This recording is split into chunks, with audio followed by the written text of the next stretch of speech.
God's story, the parable of the unforgiving servant. So part of God's story is about a time Jesus taught his disciples how to forgive one another. And it goes like this.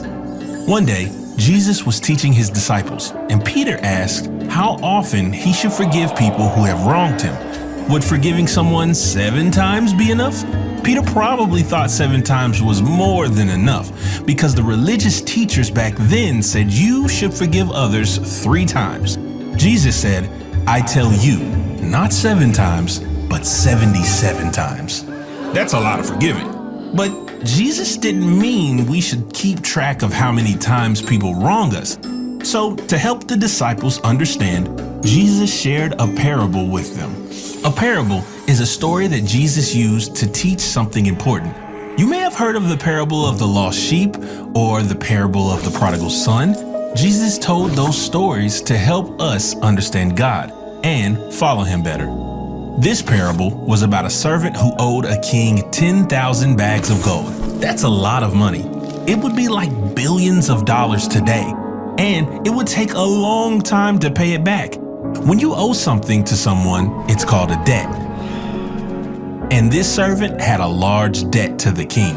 Since this servant couldn't pay the money back, the king ordered him to sell everything he owned, including his entire family, so that he could pay. The servant fell on his knees and begged the king for more time. He promised to pay it all back, but instead of making the servant pay him back, the king forgave his debt. He let the servant go without paying a single cent. That means he didn't owe the king anymore. Right away, this same servant left and went to find a man who owed him some money, much less than what he owed the king. The servant saw the man who owed him money and demanded he pay his debt. But this man didn't have the money to pay. He begged for more time, promised he would pay it back.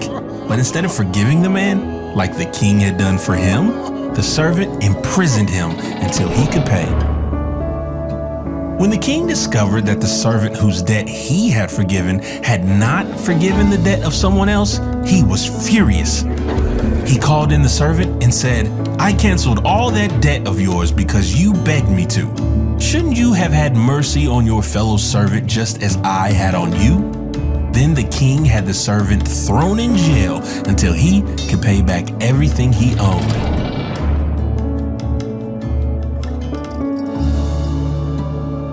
Just like the servant had done for the man who owed him money, Jesus told the disciples that God is like the king in this parable.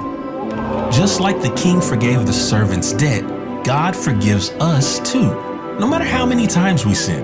And because God forgives us, God expects us to forgive others. And that's a little bit about the parable of the unforgiving servant. So, in case you missed it, here's the quick version. Jesus told a parable. In the parable, a servant owed a king money. He couldn't pay. The king forgave the servant's debt. Someone owed the servant money. The servant didn't forgive him. He had the man thrown in prison. The king found out and was angry. He threw the servant in prison too. God forgives us, so we should forgive others too. And that's a part of God's story.